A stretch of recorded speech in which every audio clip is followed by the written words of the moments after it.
بھئی جب توحید بیان ہوگی تو گستاخی تو آٹومیٹکلی ہو جائے گی، کیونکہ توحید کا مطلب ہی ہے کہ اللہ کے سوا کوئی پیغمبر، کوئی فرشتہ، کوئی بزرگ، کوئی بابا، شاہی کوئی نہیں۔ بسم اللہ الرحمن الرحیم۔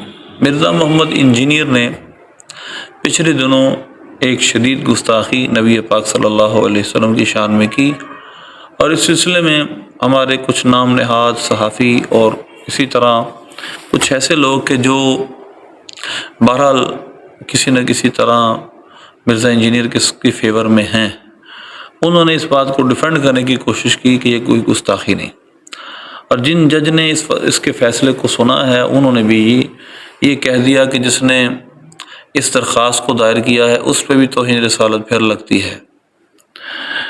تب سوال یہ پیدا ہوتا ہے کہ مرزا نے جو بات کہی، جو جملہ کہا، وہ گستاخی ہے یا نہیں۔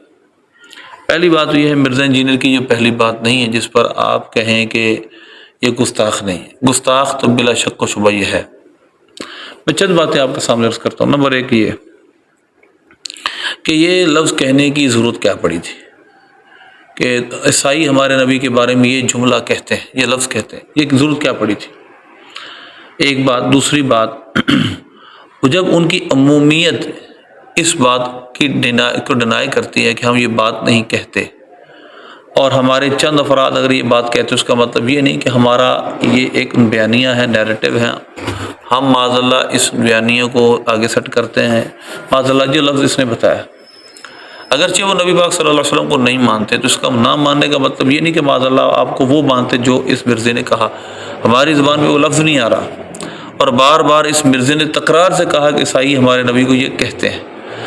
سوال یہ نہیں ہے کہ وہ ہمارے نبی کو مانتے یا نہیں مانتے، سوال یہ ہے کہ وہ ہمارے نبی کے بارے میں یہ جملہ کہتے ہیں، اور پھر یہ تورات کی، انجیل کی آیتیں پیش کرتا ہے، بائبل کی آیتیں پیش کرتا ہے۔ سوال یہ ہے کہ ان بائبل کی آیتوں میں جس دجال کا تذکرہ ہے، اور بلا شک و شبہ ہمارے مسلمانوں کے نزدیک وہ مسیح دجال ہے، وہ آئے گا آخری دنیا کے حصے میں، اور وہ کانا ہوگا، اس کی نشانیاں۔ یہ ہر کتاب میں، آسمانی کتاب میں سے ڈرایا گیا، جس طرح حدیث کا خلاصہ ہے، ہر نبی نے دجال سے ڈرایا۔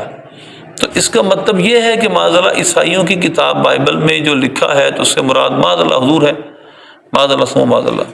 ایک بات تو یہ ہے۔ دوسری بات یہ ہے کہ عیسائی نہیں مانتے، یہ حقیقت ہے، وہ غیر مسلم ہیں، لیکن اس کا مطلب یہ نہیں ہے کہ حضور کو معاذ اللہ یہ لفظ بولتے ہیں آپ کے لیے۔ ہاں، اب دیکھیے گا یہ کتنا سینسٹیو معاملہ تھا۔ اگر کل بازار کے اندر یہ بحث ہوتی ہے اور ایک مسلم اور ایک عیسائی آپس میں بیٹھ کے بات کرتے تو ہمارے نبی کے بارے میں یہ کہتے ہو، وہ کہتے ہم نہیں کہتے، اب اس پر تکرار ہوتی، یا وہ کہتے ہم کہتے ہیں۔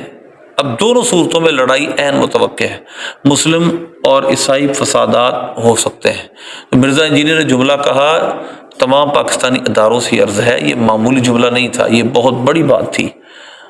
کسی وہ ہستی کہ جس پر ہم جان قربان کرنے کے لیے تیار ہیں، اگر کچھ لوگ ان کو یہ کہیں گے تو ہم معاف کریں گے کیا؟ اس پر ہم معافی دیں گے؟ تو اس لیے یہ لفظ کہنا بہت بڑی جسارت ہے، بار بار ایک زبان پر بلا ضرورت لانا، بار بار بلا ضرورت لانا۔ اس کا کیا موقع کا کیا محل تھا؟ کون سی ڈیبیٹ چل رہی تھی؟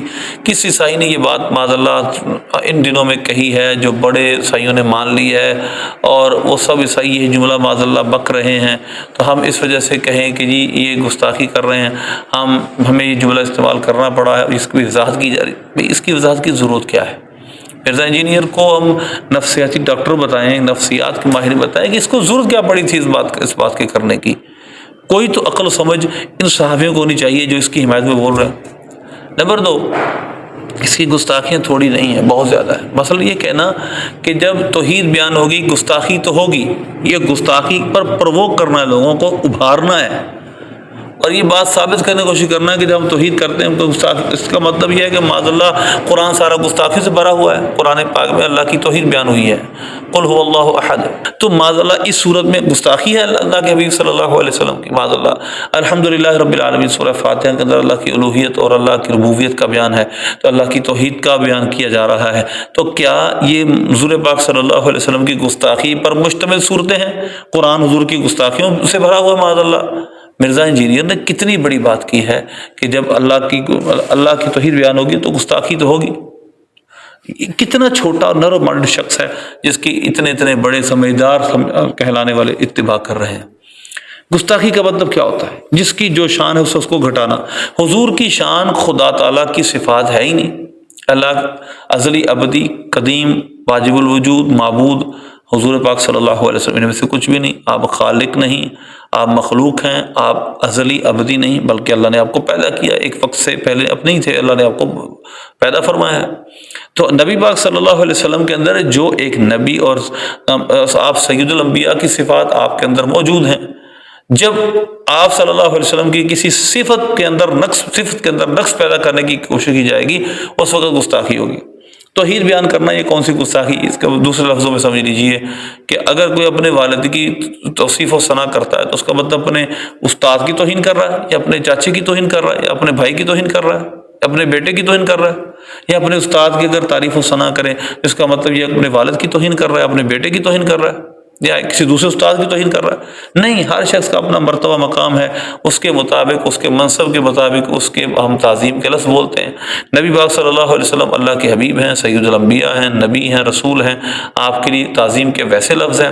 اور خدا تعالیٰ اللہ کی صفات ذات یکتا اور یگانہ ہے، وہ اللہ تبارک و تعالیٰ کی صفات مخلوق کی طرح نہیں ہے۔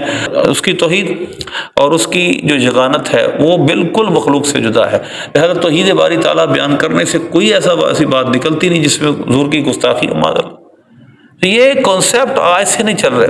میرے نبی پاک صلی اللہ علیہ وسلم کے لفظ ایک چھوکرا بار بار بولا، اس کو ڈیفینڈ کیا، قرآن پاک پر الزام لگا دی، قرآن پاک میں لفظ چھوکرا استعمال ہوا، حالانکہ ابراہیم علیہ السلام کو لفظ چھوکرا تو قرآن میں ہے ہی نہیں۔ فتیہ تو ایک جوان کا لفظ، ایک جوان نے کہا۔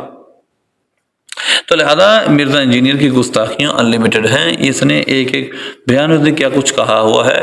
ان تمام اداروں سے گزارش ہے کہ اس کو سخت سے سخت سزا دیں اور انارکی سے لوگوں کو بچائیں، اور کیونکہ اب لوگ اگر اس کو اپنے ہاتھ میں قانون لیں گے تو یہ بھی ہمارے نزدیک جائز نہیں ہے، یہ ہم اس کے بعد کے قائل نہیں۔ لہٰذا آپ خود اس کے بارے میں ایکشن لیں، اور یہ جو صحافی بیٹھے ہیں ان کو چاہیے کسی عالم کے پاس بیٹھ کے اس کی وضاحت لیں۔ آپ عالم نہیں ہیں، آپ کو نہیں پتہ گستاخی کا کرائیٹیریا کیا ہوتا ہے، اس لیے یہ بہت بڑی گستاخی ہے نبی پاک صلی اللہ علیہ وسلم کی بار بار ایک لفظ بولنا جس کی کوئی ضرورت نہیں۔ کیا نفسیاتی طور پہ کیا آپ کو ضرورت تھی کہ آپ بار بار ایک لفظ بولیں؟ اللہ صلی اللہ علیہ عمل کی توفیق عطا فرمائے۔